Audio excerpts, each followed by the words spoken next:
Good afternoon, ladies and gentlemen. Just doing the steering head bearings in my Parastacker. I haven't put a movie up for a while because I haven't really had anything that you haven't seen before in other movies, and we don't want to be boring people. But now I'm doing that because I've got some stuff coming, waiting for bits and pieces up there and up there and on there and over there. And there's my Parastacker with the front end out of it, just sitting there. I'm not going to show you how to take the front end to pieces, but if you're not able to do that, well then you shouldn't be really doing the job. But it's all in bits, ready to put the bearings on. And the reason that I'm showing you this video is these bearings aren't really that bad. This is the bottom one. It has, I'm just trying to get an angle on it so you can see. There, maybe it has a couple of notches, but it's actually quite evenly worn.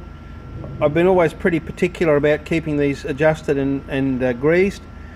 They've been in about 8 years, so God knows, 180 something thousand, 200, I don't know, a long time anyway, a lot of miles. And there is a slight notch there, so I decided to do it. Now, this is the stem and the lower fork brace, or the lower bracket. Can't think of the name of it right now. It's been a long day. Anyway, that bearing that I'm showing you now is always a hassle to get off that stem, and it gives a lot of people grief. The accepted method is that you heat the alloy lower tree and take the stem out of the alloy and then drive the bearing off the bottom, then heat it and put it back together again. BMW say to do that, other people say to do that. I have never done that, and I don't want to do that because I kind of think that it's such a critical part of the steering. We don't want to ever get to the point where that thing is flogged around in the lower brace, and I just don't think you need to.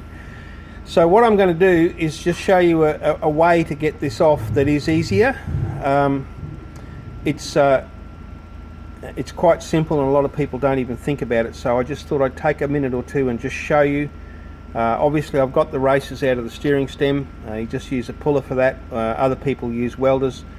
For those of you who are thinking about welding the races, they put 3 or 4 spots of weld in here, and when the weld cools, the race shrinks and literally falls out, and it does.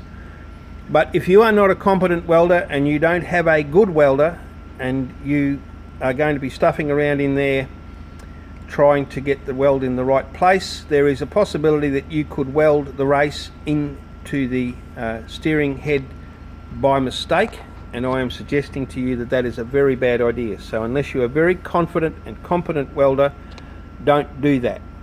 Get a puller and get it out. If you can't do that, then you might need to get somebody to do it for you.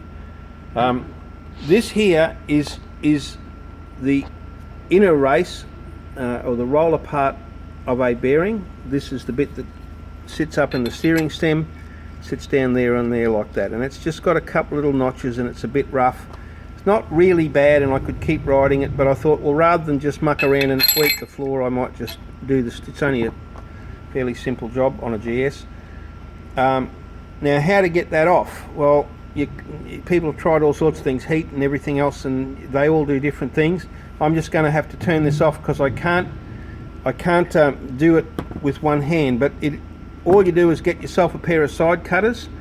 This metal cage that holds the rollers up against the race, just cut that and break it open and take the rollers away, and you will be left with the inner, which I'll show you in a minute. Right, so we're back now, and there is the cage that I cut open and the old rollers, and there is the inner race sitting on the dust seal, which is a BMW part that goes down at the bottom of the stem first, and the bearing sits inside of that. It's designed to keep water and moisture out. But you can see now quite clearly that there, where the race is, there's a ridge there that you can pull on, and it makes quite an easy job out of it. Some people put a grinder mark in here, turn it upside down and get a chisel into it and knock it down. Other people actually hit them with a chisel which is quite a dangerous occupation, and shatter the inner race off the stem. But I'll have this off in a minute. I'll just put it back on hold and I'll show you. Righto, so what I've done is I've just got a bearing puller, simple little thing that fits that particular application. It's pretty dark in here because it's raining. Just hang on a second, that's a little better. And I've just relieved the back of the carrier on one side of this, on the back of it, so that I can get it over the steering stops. It's a much heavier thing than it needs to be for this job. And then I use my trusty number 212 40-year-old Thor copper-faced mallet, and you just give it a good hit like that. Very hard when you're doing this with one hand, and there it is. It's out.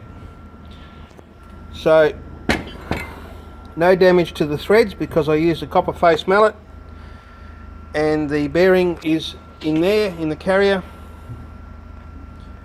and there you go. That's how you do it. So if you've been wondering how to get that off, there are a number of different tricks. That's the one that I use, and it works just quite fine. And now I'm going to put the steering head bearings back together and ride my bike home. So ride well, stay safe, see you soon.